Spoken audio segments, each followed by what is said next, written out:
Cancelled. Schweezy. All right, here we go from CBS News. Very interesting article, or a story I've kind of been following, but kind of interesting to see where this is. Kentucky Noah's Ark sues insurance company over damage caused by heavy rains. In the Bible, the Ark survived an epic flood, yet the owners of the Kentucky's Noah's Ark attraction are demanding their insurance company bail them out after heavy rains caused nearly $1 million in property damage. The Ark Encounter says in a federal lawsuit that rains in 2017 and 2018 caused a landslide on its access road. The lawsuit says the road has been rebuilt. The Ark was not damaged. The Courier-Journal reports the attraction's insurance carriers refused to cover the damage. However, the 510-foot-long wooden Ark has been a popular Northern Kentucky attraction since its 2016 opening.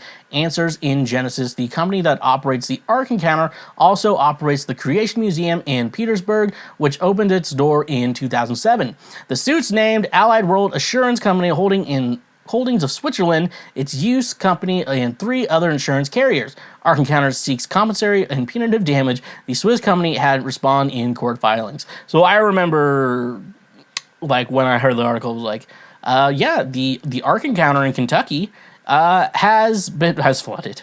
It said, I guess they don't have any damage, but they said it had to flood, survived an epic flood, yet their insurance company, but from heavy rain. Like, I mean, let's take the Ark story as like it's a real story.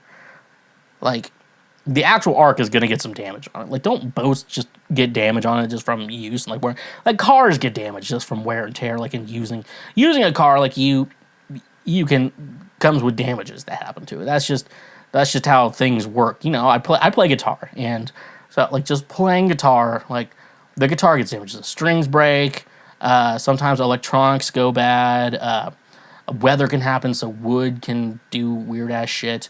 Things happen, so like it's not surprising that, like, if the story of Noah, if you believe it literally, the idea that Noah's Ark stayed in pristine condition, like it probably had some damage on it. Let's just be honest. But let's also think here, if the Ark, when it rained 40 days and 40 nights, the whole world was flooded. If it was flooded, isn't it what happens when boats flood? Like, I assume they could live with a little bit of water in there, but if it's like, but this is like 40 days of just fucking water coming into this shit. It's not gonna do good. So it's funny how this whole attraction was built in the idea that we're gonna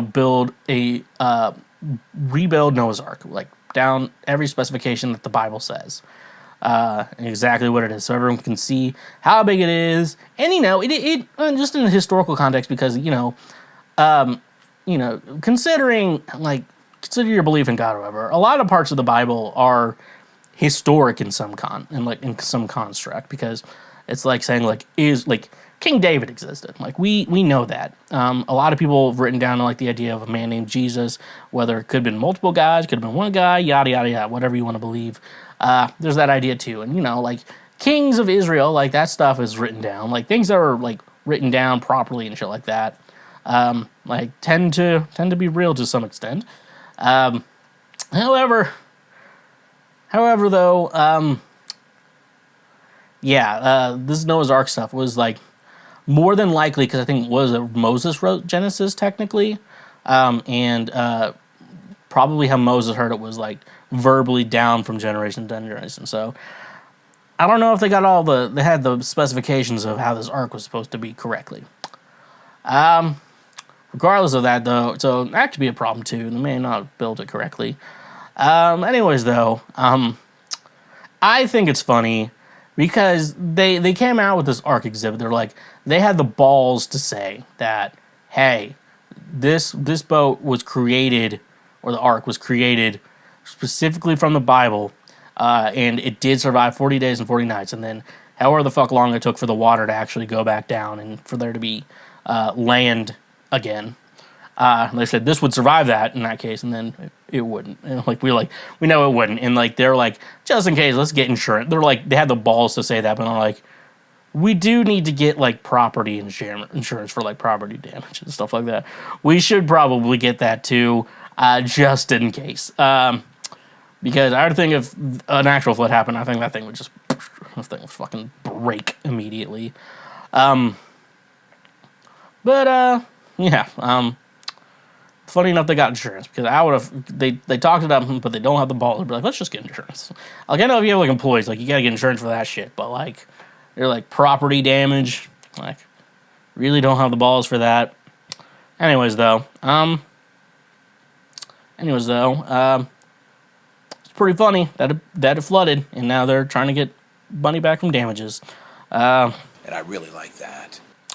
Hey there, you just checked out a highlight from Cancel Schweezy. Thank you very much. I'm glad that you learned something and that you are now a smarter individual. Just so you know, we have full episodes and other many highlights available now.